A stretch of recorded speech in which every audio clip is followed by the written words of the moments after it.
እንደዚህ ሰው የራሱ ሚስት ትቶ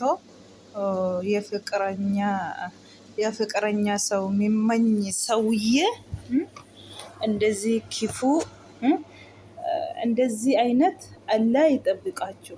ለምን እውነቴ ነው የምላችሁ። እንደዚህ አይነት አላህ ይጠብቃችሁ። እንደዚህ ክፉ ሐረመኔ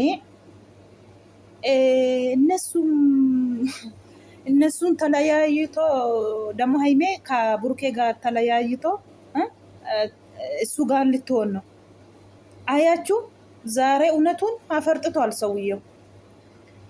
ኦዴሱም በፊቱ እንደዚህ እሱ አንቺ ነው የሚፈልግ ያሂሜ አይንሽን ግለጪ ሲሉ እምቢ አለች፣ በዛን ጊዜ ማለት ነው። ዛሬ ደግሞ አየሽ ራሱ ደነግጣ ቁጭ አለች። እሱ ወንድ ልጅ የሴት አሁን ምን እንደፈለገ ወንድ ልጅ አይኑ አስተዋውቃል። ሌላን ተውና፣ እውነቴ ነው የሚላችሁ፣ ልምሬ ነው። ወንድ ልጅ ምንድነው እናንተ ምንድነው ወይ ክፉ ነገር ወይ ጥሩ ነገር ያሰባል ብላችሁ እንደዚህ አያችሁ፣ በአይኑ ያስተዋውቃል ምን እንደፈለገ ወይ ወንድ ልጅ። ስለዚህ ዛሬ እውነቱን አፈርጥቷል ሰውየው።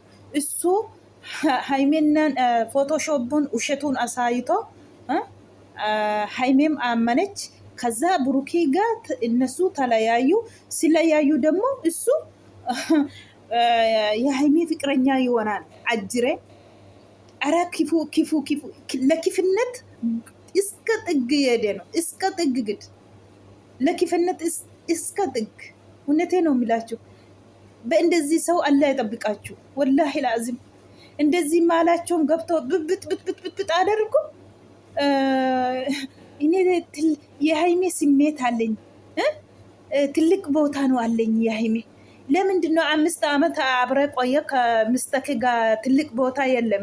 ትናንትና ሃይሜ ያገኘው ትናንትና ነው። በሃይሜ ትልቅ ቦታ አለክ። አብረ ቆያችሁ አብረ በልታችሁ ሚስተክ ትልቅ ቦታ የለም፣ ግን ለሃይሜ ትልቅ ቦታ አለ።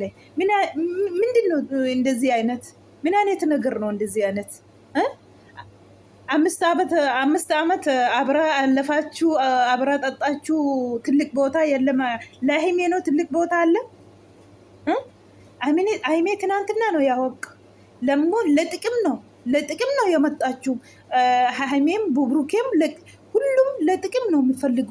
እንደዚህ ህይወታቱን ብጥብጥ አድርጎ በቃ ጥቅሙን ለጥቅም።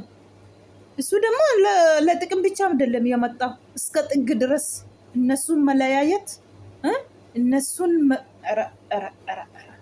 አላህ ስራን እስጣ። እውነቴ ነው የምልህ ታገኛለህ። አንድ ቀን አይቀርም፣ አንድ ቀን ታገኛለህ።